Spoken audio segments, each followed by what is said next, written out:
বিদেশে যাওয়ার আগে বিএনপি চেয়ারপারসন খালেদা জিয়ার সঙ্গে সাক্ষাৎ করবেন দলের সর্বোচ্চ নীতি নির্ধারণ ফোরাম জাতীয় স্থায়ী কমিটির সদস্যরা।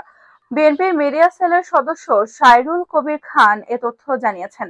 উন্নত চিকিৎসার জন্য আগামী 7 জানুয়ারি লন্ডন যেতে পারেন সাবেক প্রধানমন্ত্রী খালেদা জিয়া। বড় কোনো ব্যত্যয় না হলে দলটির বিভিন্ন পর্যায় থেকে এ তারিখটি চূড়ান্ত বলে জানা গেছে। সবকিছু ঠিক থাকলে ওই দিন রাত 10টায় কাতার এয়ারলাইন্সের একটি এয়ার অ্যাম্বুলেন্সে করে লন্ডনের উদ্দেশ্যে ঢাকা ছাড়তে পারেন তিনি।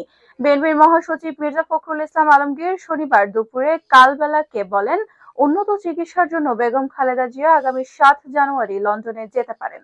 এখন পর্যন্ত এটা ঠিক আছে, সেভাবে কাজ চলছে। সবকিছু ঠিক থাকলে ওই দিন রাতে তিনি ঢাকা ত্যাগ করবেন। এয়ার অ্যাম্বুলেন্সের রিফুয়েলিং এর জন্য দোহাতে থামতে হতে পারে। পরদিন ভোরে বা সকালে লন্ডন পৌঁছে সেখান থেকে সোজা হাসপাতালে যাবেন তিনি।